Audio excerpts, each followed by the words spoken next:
Hello, beautiful people. My name is Emma. And I'm MC. And we are your hosts of the G-Forces podcast. So today we are going to be getting ready for the Saudi Arabian Grand Prix. Otherwise known as Jeddah. Yes, I think it's the Jeddah International Street Circuit or something like that. Yeah, it's the name of the course. Yeah, it looks really cool. I really enjoy the look of it. I think it'll be a good race. Yeah, I mean, we didn't watch this last year. Yeah. We watched Bahrain last year after Bahrain. We went back to, maybe go see if we never got farther than Bahrain to rewatch the races. We watched Bahrain and Melbourne. Yeah, so we haven't seen Jeddah, so, I mean, seeing the circuit map, not knowing how it races, I'm excited. It's definitely a weird one. I think it's going to be a different, the track is going to suit different cars than this past weekend in Bahrain. Yeah, I'm excited because I think it's the most different course out of the ones we've seen. Yeah, I would agree. I think the layout is just going to be really interesting to see how certain teams handle it. Yeah, 100%. So, normally in our Get Ready episodes, we talk about a driver that might have some sort of relation to that track, but it is a fairly newer track in the world of F1. Yeah, so the race didn't start until 2021, I believe, and then I did Google because Jeddah is a night race. Mm-hmm. I was like, let me see, how, who won the first F1 night race? I think it's considered, the fastest street circuit.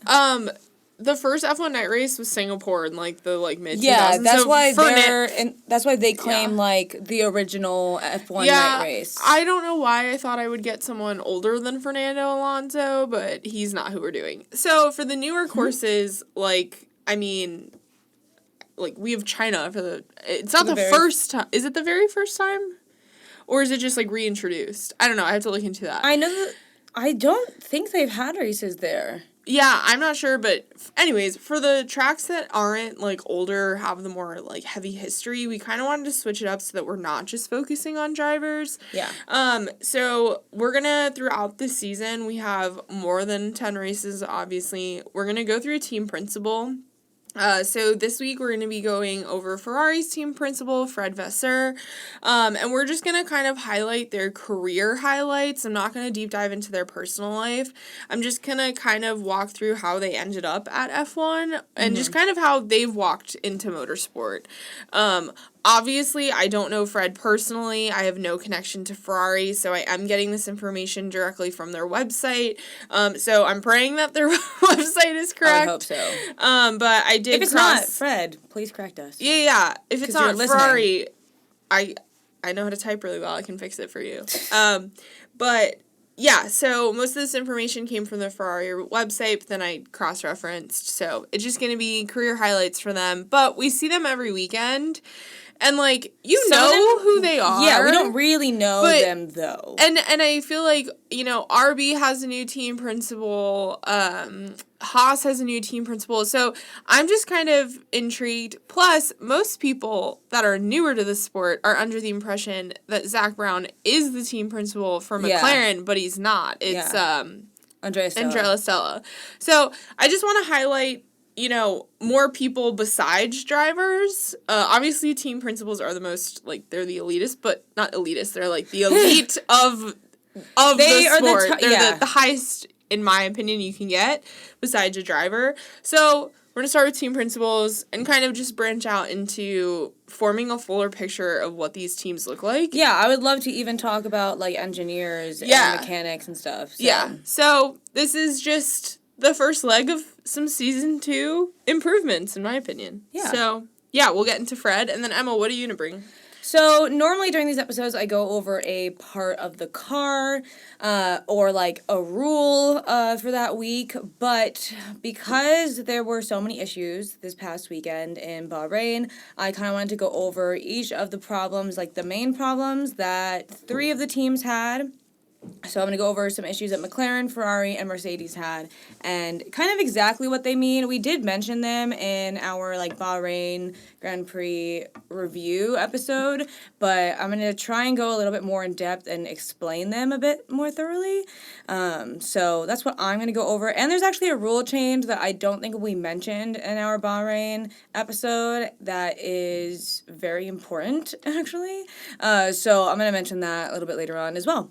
So, yeah. And then I think, I don't even know if we would have final thoughts, to be honest, because we're just getting started. Yeah. We don't know how cars are going to perform. Yeah. So, let's get into it. Yeah.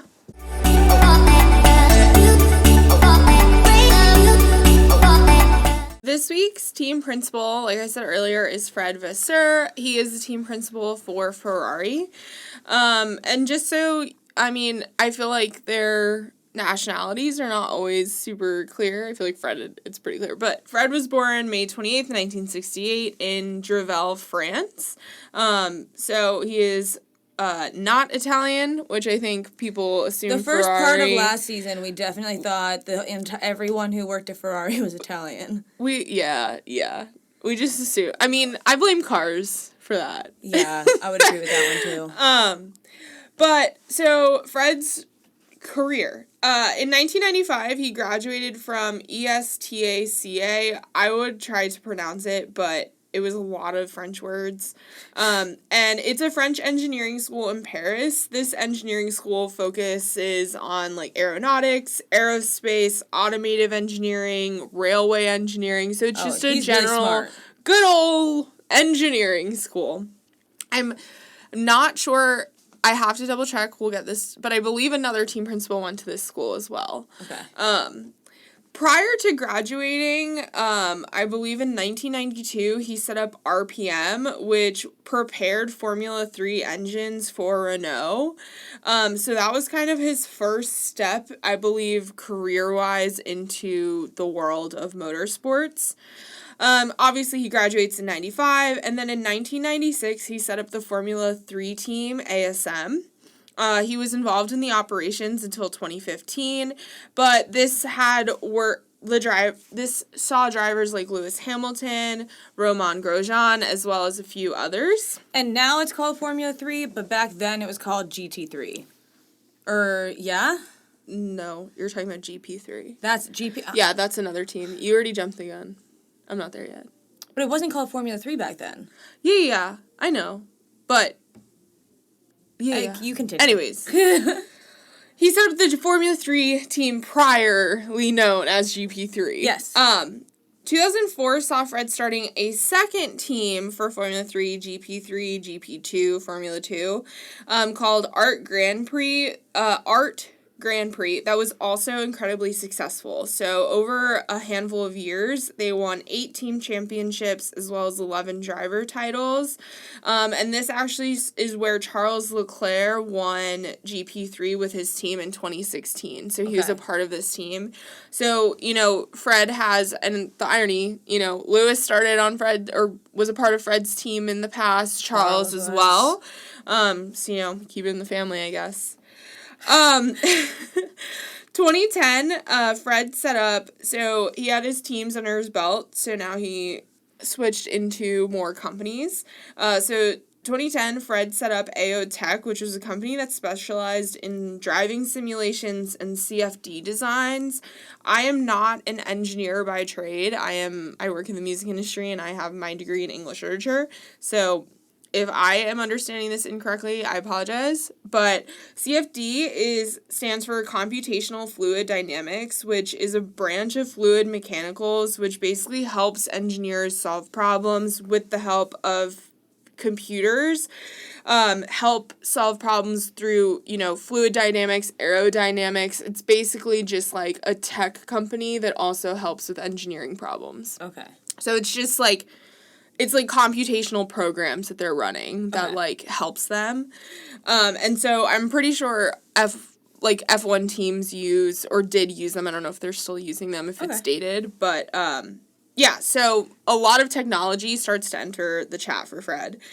2 years later, Fred has his next venture, which is Spark Racing Technology, and that company secured the contract with the FIA to construct every single chassis for the inaugural Formula E season. So 40 chassis in total, his company got the contract to build those, which I think is also a pretty big deal.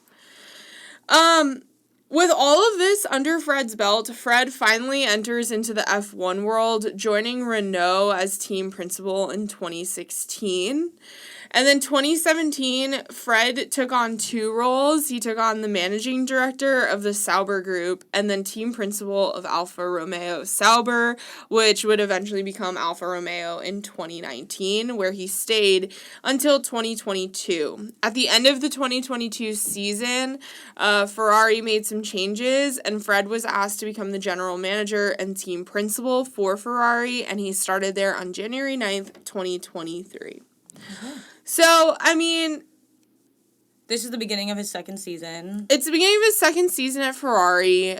I think, you know, there's improvements that I think we've already seen. Yeah. I feel like when you inherit a team the way we've seen Fred inherit, the way we've seen James inherit Williams, I feel like it takes a season or two to get it up to what you want it to be.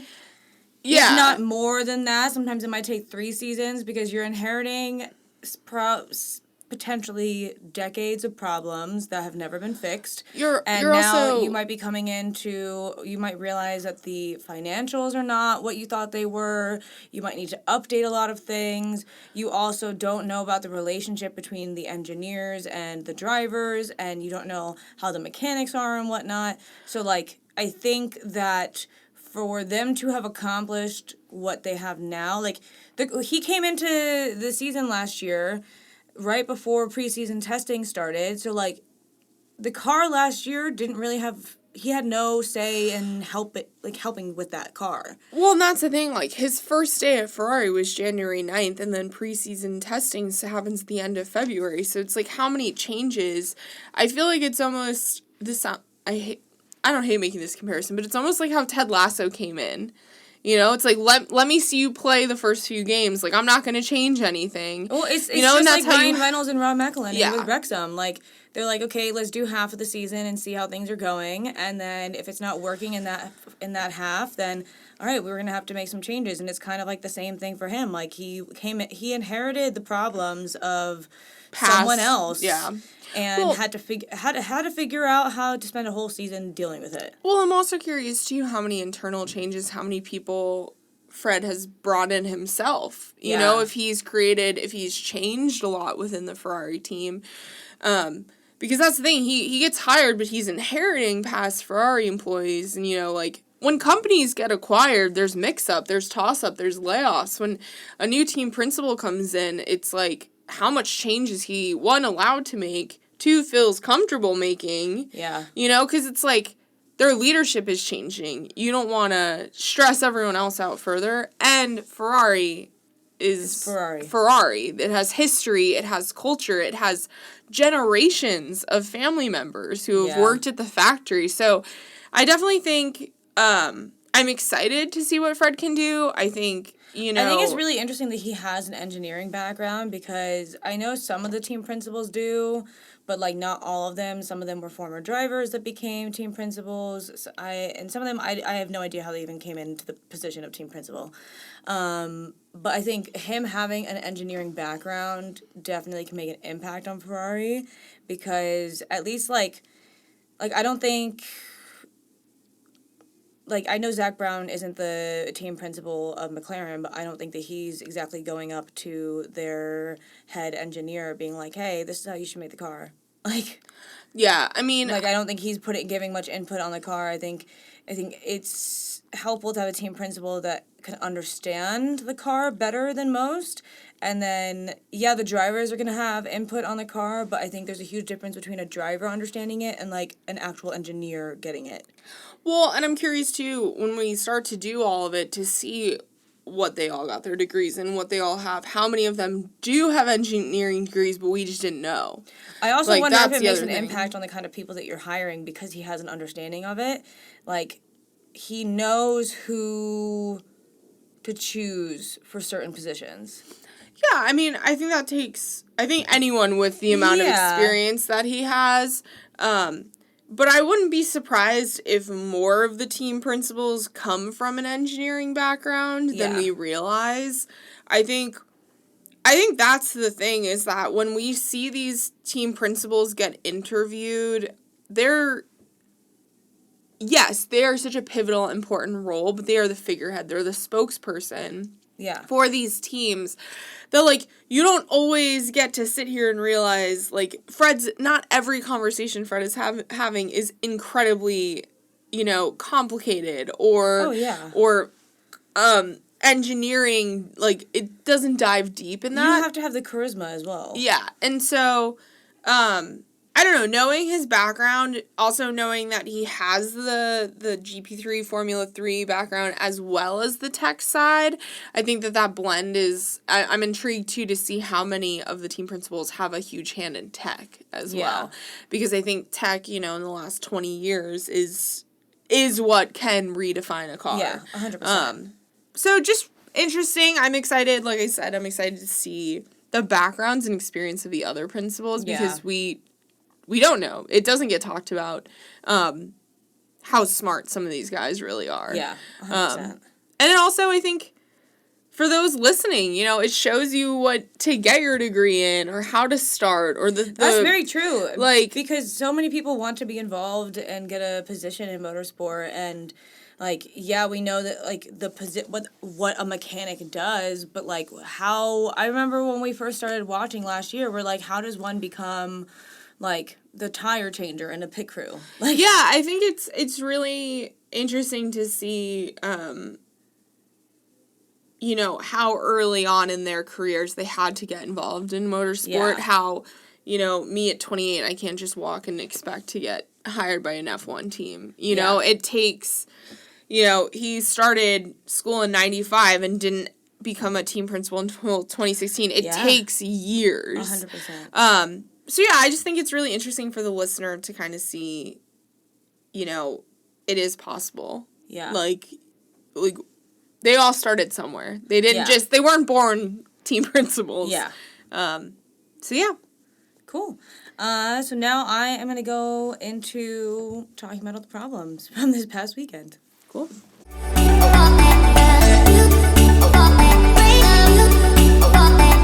So, as we know, there were a lot of issues with cars this past weekend.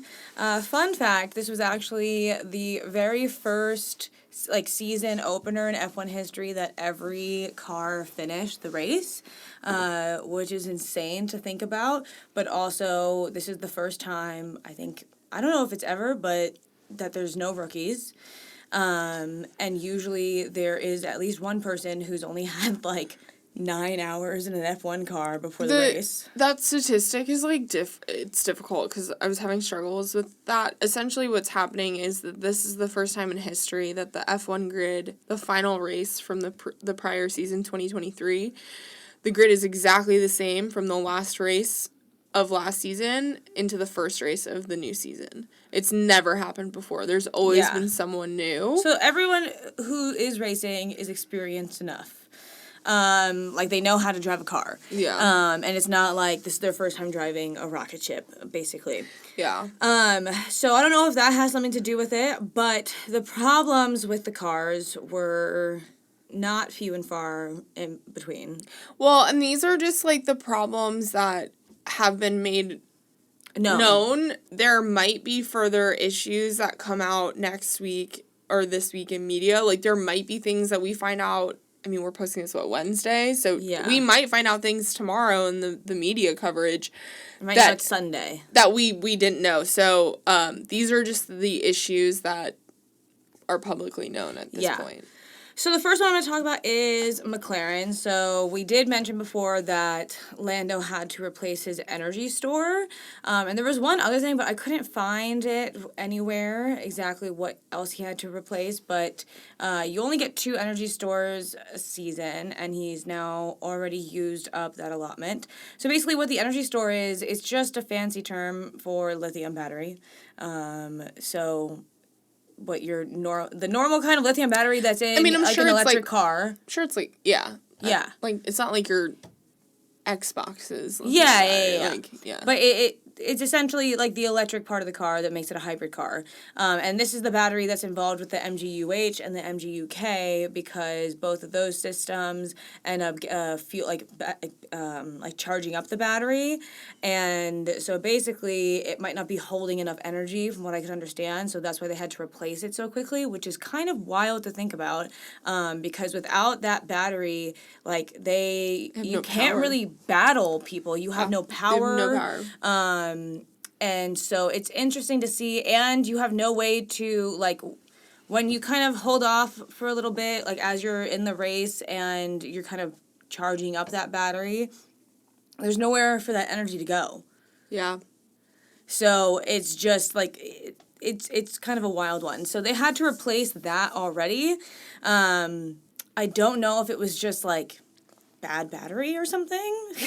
I don't know, though, because based off of all the other problems you're about to go through, I'm nervous. Yes and no. Do we know, and I guess this is something we might need to research, what happens if he has to, what's his penalty? Usually it's like 6 or 10 spot? grid place penalties. So, like, he'll have to move back. So, say he qualifies, like, first in a race, but he had to change his battery that weekend, then he'll end up having to move back to, like, 6th place or starting at, like, 6th or 7th or starting at, like, 10th or 11th. But it's only if so he's not going to be, it's per race. It's not like... It's not like he would be... It's not like every race no. It's just that race weekend that he's changed it. Yeah. Yeah, I'm nervous. I just see it becoming, like, a headache and a real hindrance. Yeah, because if they have to replace it so often... it's just going to become that thing that, like, that's the difference between Lando winning and Lando ending up in 5th. But, like, Oscar didn't have to replace his. So that's what makes me wonder, was it just, like, a lemon? Like, was it, like, a manufacturing problem? Who knows? Yeah. So that was the first one. And I guess the only way to solve that really is just replacing your battery and hoping that it's built correctly. Yeah. So give it a kiss and fingers pray. crossed it doesn't happen again. The next one, the Ferrari braking issue. So the reason why cars lock up is because the brakes are too hot, which is good to know because I didn't fully understand why cars were locking up. I thought it was just like... I didn't know either. I thought it was just like a mechanic, like Yeah, so when your brakes are too hot, it can't create friction, and so that's why your wheel will like lock essentially, because it can't stop where it needs to or like slow down the way that it has to, so it can't create the friction, so that's why you just lock up completely. And at one point, Charles mentioned that there was a 100-degree, I don't know if this was in Celsius, I'm assuming it's in Celsius because he's European. There was a 100-degree difference between his front left and his front right tire, and brakes. So that's kind of insane. I want you to go through it. I have a concern because he was not the only person dealing with heat. It seems like temperature is a huge issue across the board. So actually, and Bahrain's not the hottest. Yeah. The tire degradation is typically not as horrendous at Bahrain compared to some other races. But from the articles that I was reading, it was saying that Ferrari, when they were building their car, they might have been too aggressive with the brake cooling allowances. So they might have thought that the brakes didn't need as much cooling as expected.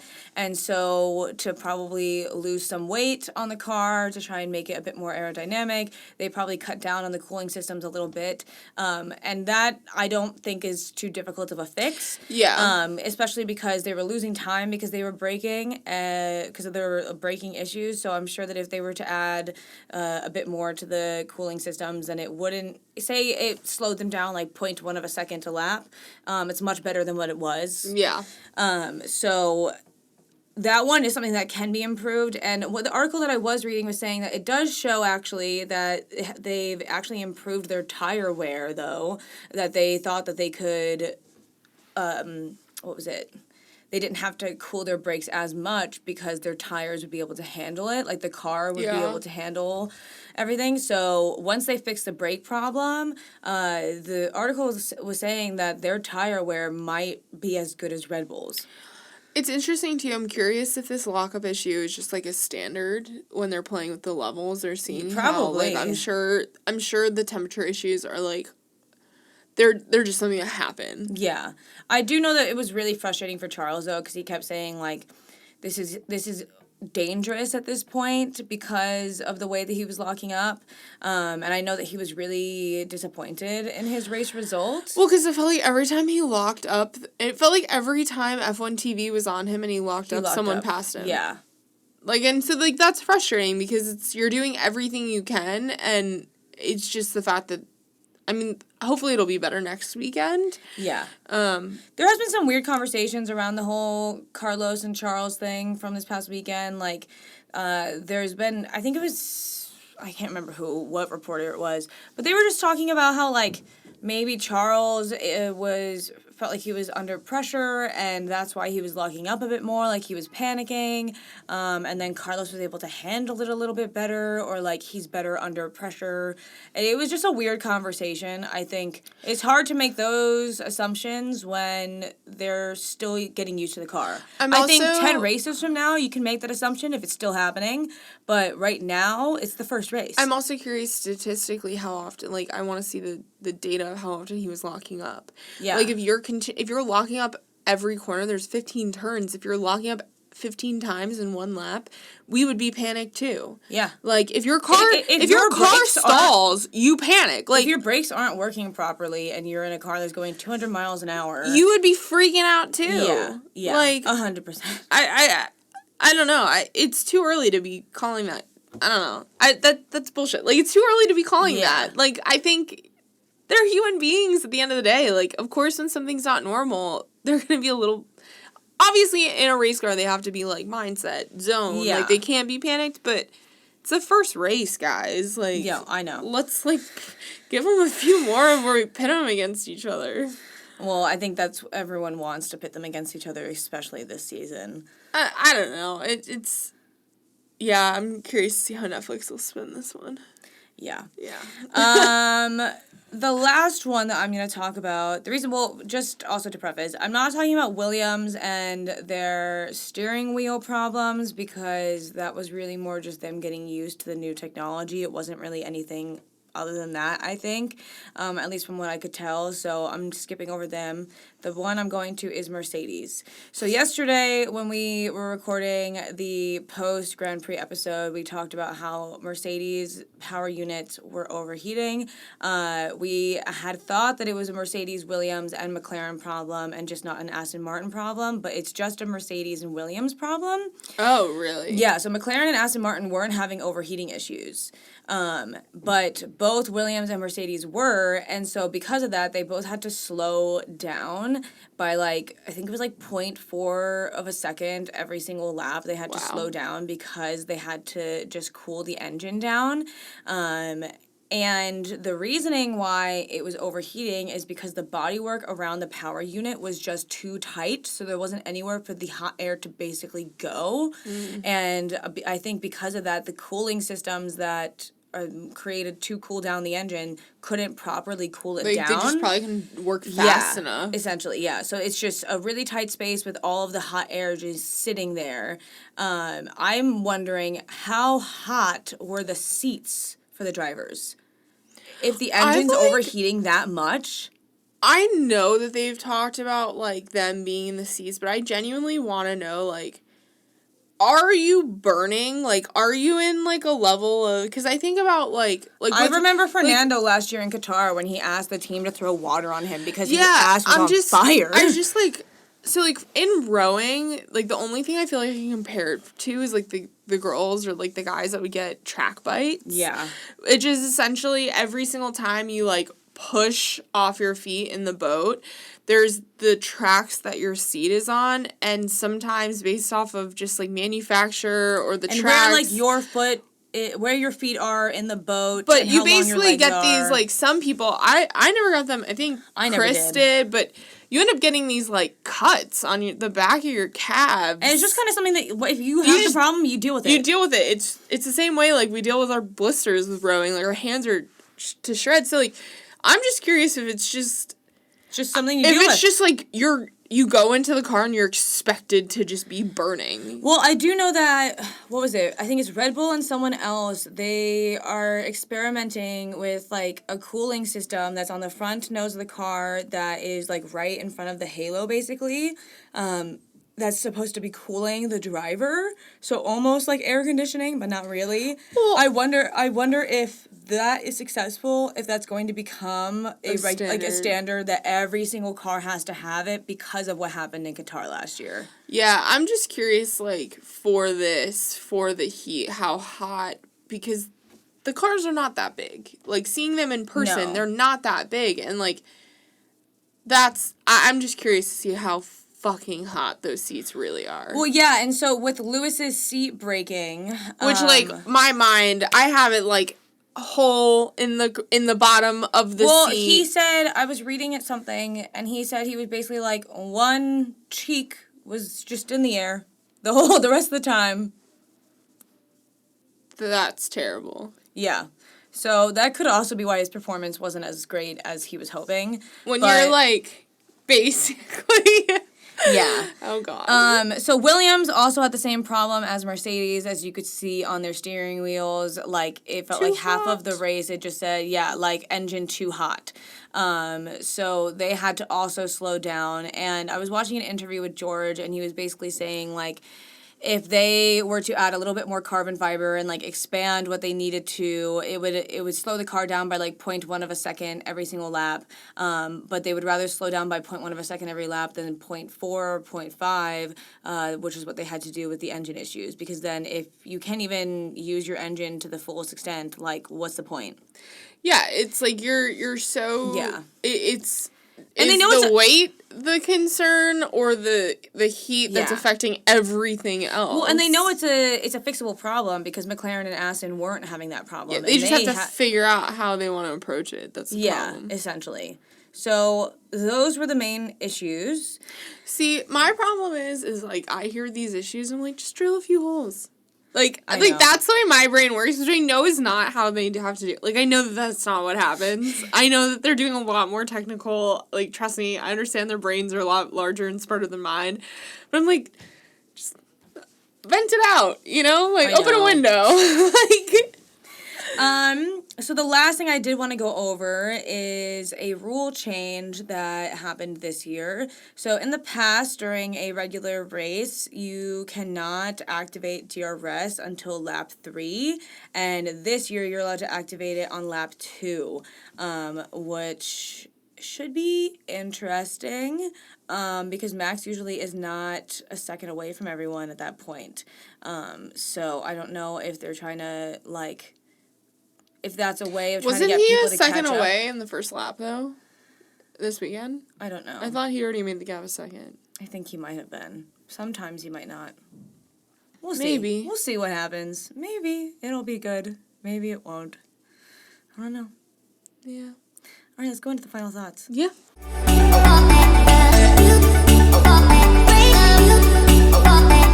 Like we said in our last episode, the race this weekend, it starts on Thursday, it's on Friday, and then the actual Grand Prix is on Saturday.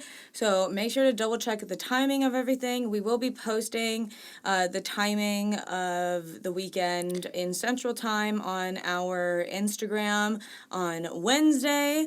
And then on Thursday morning, we'll be posting info of all of the track information, some like history on the track, circuit length, all the stuff that we normally post.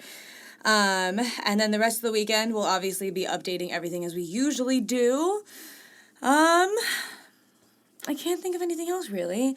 I know that there's some stuff going on in the F1 world right now, but we're just kind of letting it play out before we comment on it. We're not ignoring what's happening. I don't want people to sit here and think that we're avoiding what is happening. I think, like Emma said, we don't want to jump the gun and make assumptions. We on also, anything. We're not in the loop. We're probably just as in the loop as you guys are. So when you guys know information is most likely when we are. I'm not emailing with certain higher ups in the F1 world. So,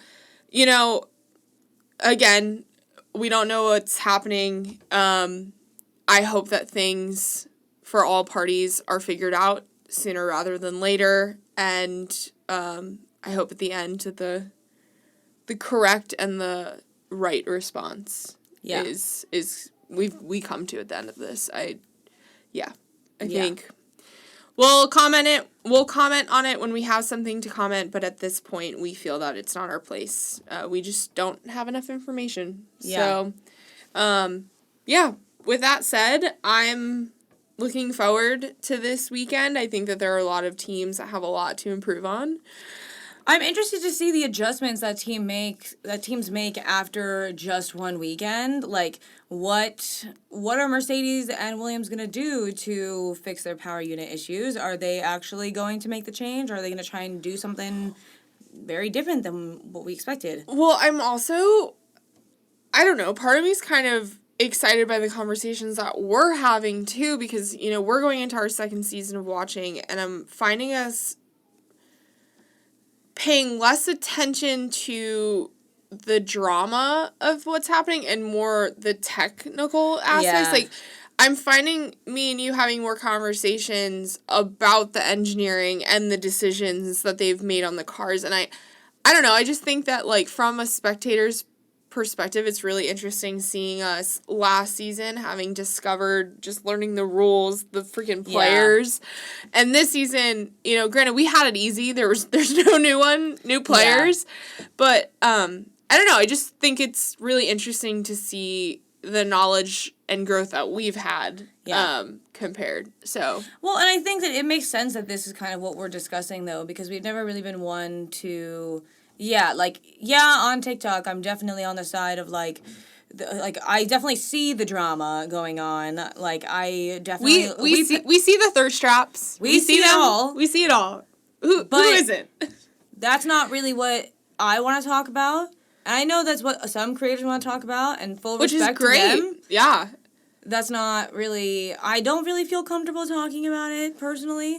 And I think because we do come from a sport that is very, technically involved, I think for us, being interested in the technical aspects of the car and the sport, it makes a lot of sense because it translates really well from what we have come from. Yeah, and I think, obviously we're not sitting here giving you the cold, hard facts. Like, obviously, we embellish with the stories that we've all heard and seen. And yeah, like Emma said, total respect to the content that is talking about all the contracts and all of the movement and everything that's happening within, off of the grid. But yeah, I just think that the technical aspect for us is so interesting. Well, yeah, and there were a lot of people who said that Bahrain was a really boring race. And I think action-wise, you might be able to say that because there wasn't anything crazy. It was visually really boring. Yeah, but if you paid attention to the shit show that was the majority of the cars and what was going on, it was kind of a wild race. Well, and that's the thing, too. Like, I will say, if Bahrain 2024 was our first race we ever watched... I probably would have been like, this is kind of boring. Yeah, and that's the thing is that I think... for new spectators, they're like, that's it. That was an hour and a half of my time. Yeah. I think we're paying attention more to the, when you're not trying to figure out what's going on and you have that knowledge to figure out, oh, okay, that is what's said on their steering wheel. Like, oh, okay, that's why freaking Lewis's half of his ass is in the air. Yeah. I think... yeah, I think it's really interesting to just kind of see, like, our knowledge growth. Yeah.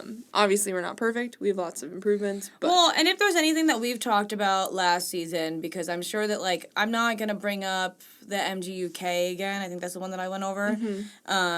But if there's something that I went over last season, or MC went over last season, that we haven't discussed in, like, 8 months or so, that you want us to just quickly go over again, let us know, and we can quickly go over that. If not, you can always go back and listen to some of our older episodes. or But shoot us a message. yeah, that's very true. We can just send you a quick Instagram DM explaining what it is. So, Yeah. But I think lots going on for everyone. Yeah. I think there's a lot on all fronts. I think I almost feel like a lot of the teams are not worried about other teams right now, and they're more just focused internally. Like, I'm okay, sure they what do we do have right to now? be. It's the first day of school. Yeah. You know, like they're figuring it out, and like you said, I'm excited to see. I'm excited to see if we see improvements. Like if we're I mean, I would hope. Like Yeah. if it was a repeat, then it'd be like, come on, guys. I know. But I think that's everything for today. Yeah. So we will let y'all go. Have a. Oh my gosh, I literally, the way that I just ended that was the way that I end my meetings at work. that was I really a little hated that. corporate jargon. I'm so Wasn't a fan of sorry. that. I'm just like, have a good rest of your day. See you in emails. That's almost exactly how I was gonna end that. Bye guys. Yeah, bye.